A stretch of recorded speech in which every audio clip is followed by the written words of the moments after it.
अमन का दर्ज देता है। जनाब आला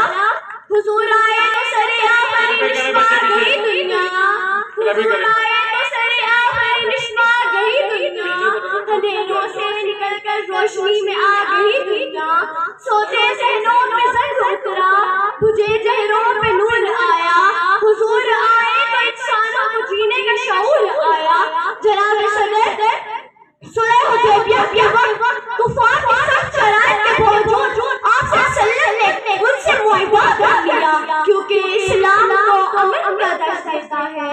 जनाब आला फतह मक्का के मौके पर जब कुफार के बड़े लोग ये सोच रहे थे कि आज उनके साथ क्या सलूक होने वाला है, क्योंकि आज उन्हें तमाम जालिम याद आ रहे थे जो उन्होंने मुसलमानों पर ढाए, दाव में पत्थरों का बरसाना, नमाज के हवाले से गंदगी का डालना,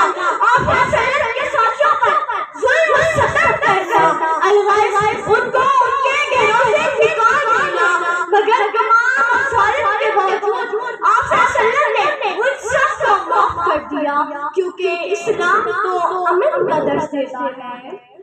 जनाब सदर माशाल्लाह बहुत अच्छा जी, क्लैपिंग बच्ची के लिए, करिए बच्ची जी, जीपीएस मीर कोट जी, ये डबल